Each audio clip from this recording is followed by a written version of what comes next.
नमस्कार। उत्तर प्रदेश चुनावी विशेष में आपका स्वागत है और आज हम बात करेंगे उत्तर प्रदेश की 403 सीटों के लिए ओपिनियन पोल के आंकड़े और 403 सीटों का चुनावी गणित क्या कहता है। क्या यूपी में दौड़ेगी साइकिल या फिर खिलेगा कमल, इसको लेकर 75 जिलों के नए आंकड़े सामने आ चुके हैं। क्योंकि यहां पर बात करें जमीनी हकीकत क्या है और 2022 में जमीनी थ्योरी क्या कहती है, आखिर किसे होने वाली है जीत, इसको लेकर संपूर्ण महत्वपूर्ण आंकड़े सामने आ चुके हैं।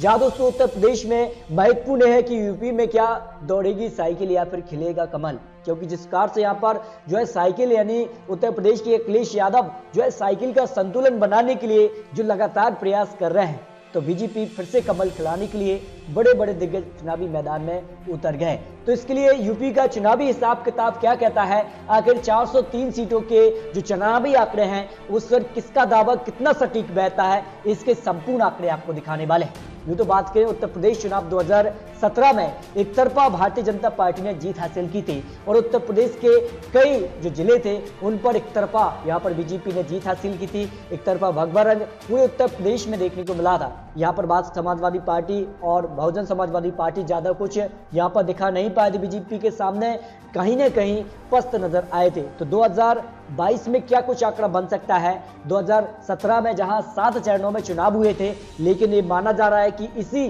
जो है महीने के यानी जनवरी के पहले सप्ताह में ही चुनावी तारीखों का ऐलान हो सकता है। और ये माना जा रहा है कि करीब यहाँ पर 5 से 6 चरणों में चुनाव हो सकता है और कहीं ना कहीं 4 जनवरी को 2017 में तारीखों का ऐलान हुआ था और ये माना जा रहा है कि जो है यहाँ पर जल्द यहाँ पर तारीखों का ऐलान हो सकता है।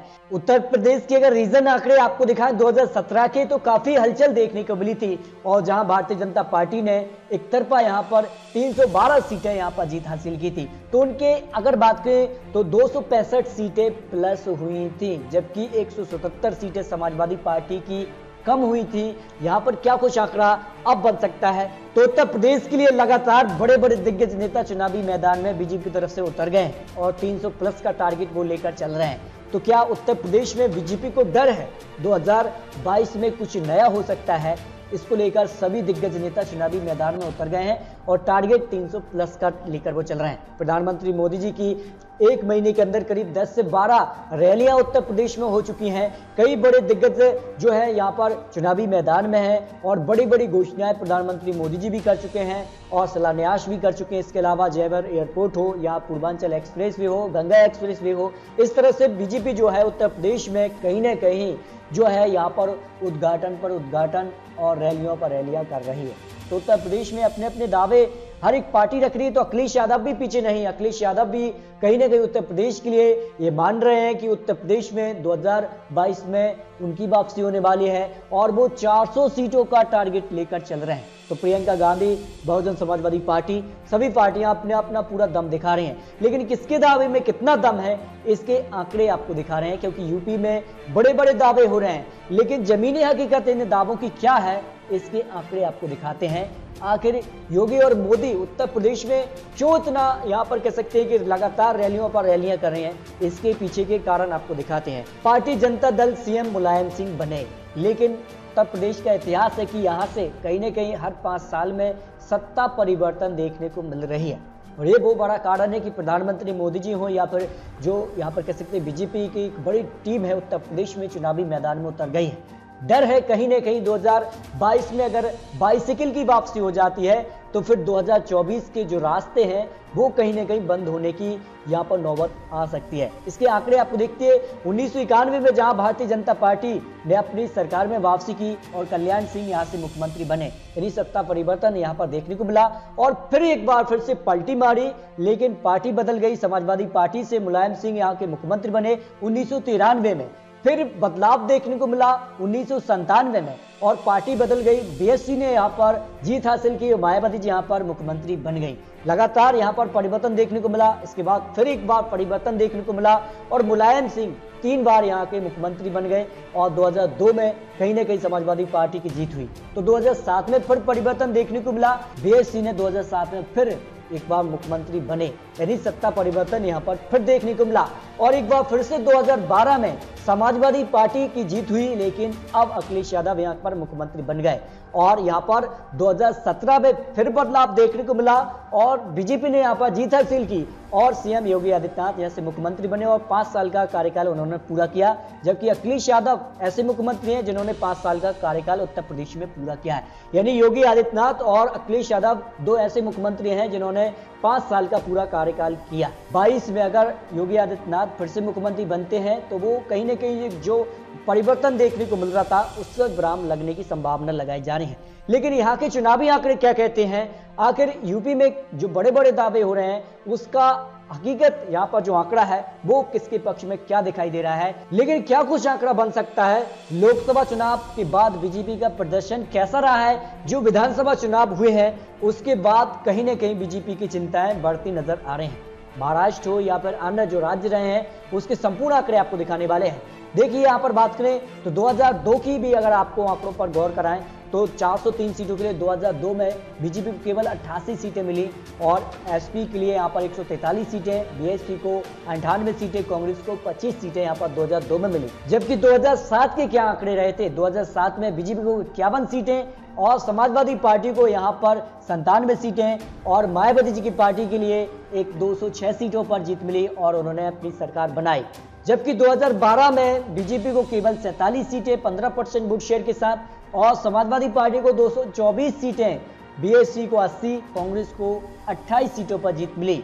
यानी बीजेपी का उलट हो गया था।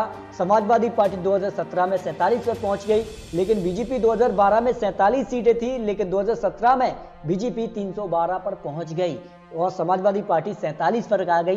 यानी कहीं ना कहीं उत्तर प्रदेश की जो यहाँ पर जनता है वो एकदम से किसी भी पार्टी को नीचे गिरा भी सकती है और किसी पार्टी को उठा भी सकती है। ये आंकड़े यहाँ पर निकल के सामने आ रहे हैं। हर 5 साल में वो बदलते रहे।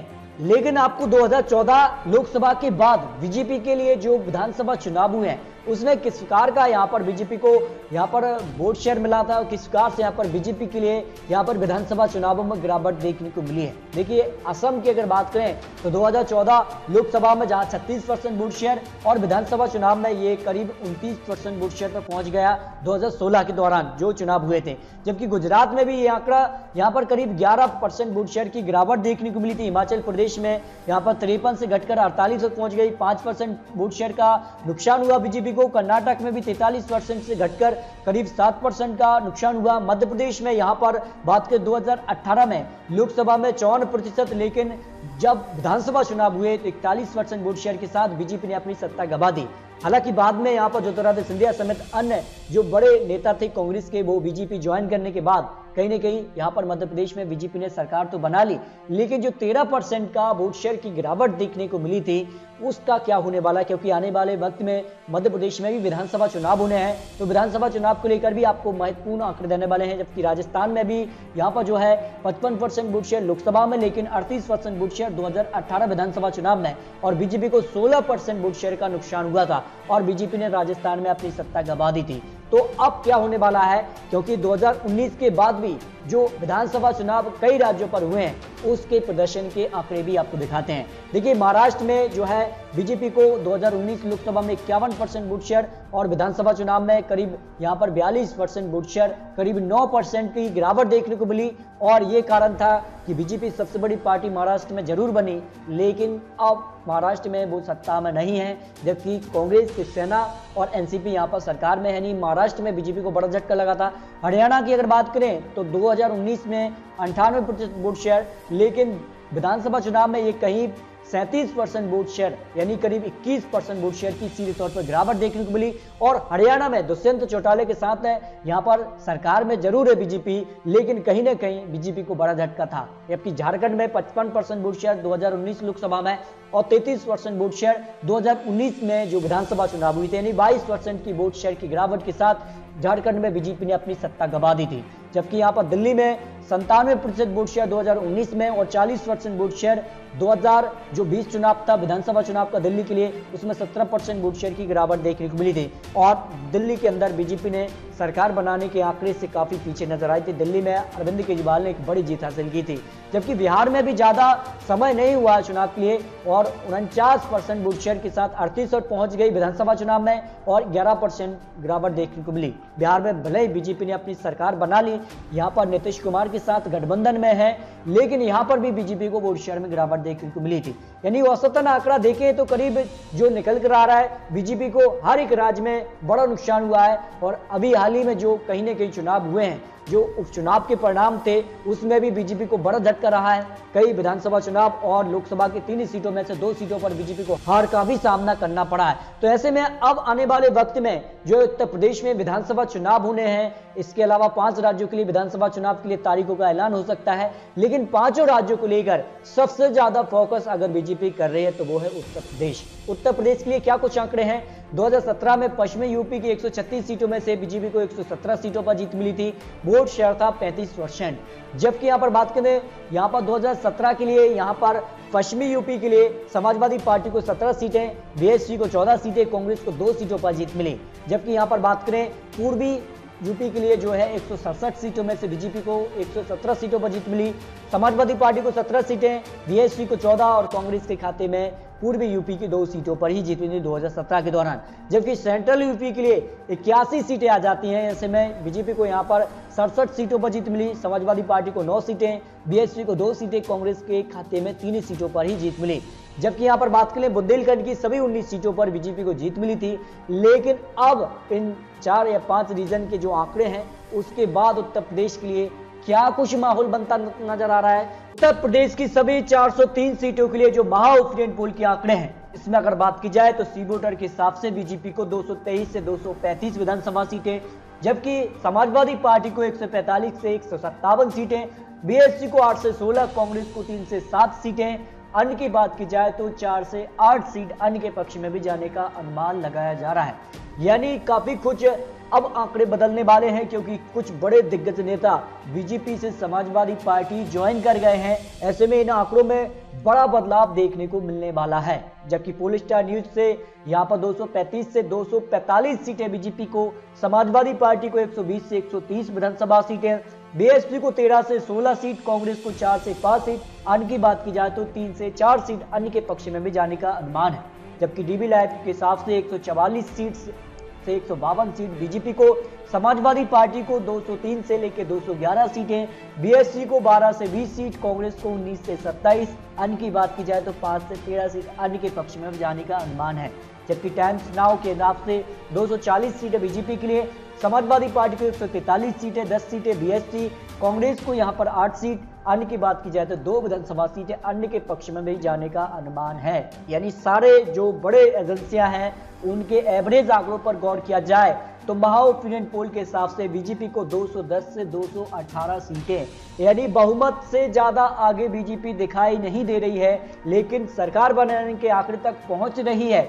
और जिस प्रकार से बड़े दिग्गज नेता एमएलए और 3 मंत्री समेत कुछ बड़े दिग्गज नेता जो बीजेपी से समाजवादी पार्टी ज्वाइन कर गए हैं, इसके बाद कितना असर वो डाल सकते हैं और कितनी यहां पर जो है बीजेपी को झटका दे सकते हैं, एक बड़ा बदलाव यहां पर देखने को मिलेगा। और समाजवादी पार्टी को कितना वो फायदा दे सकते हैं। 153 से लेकर 160 आंकड़ा है, लेकिन इसके बाद ये आंकड़ा बढ़ने वाला है।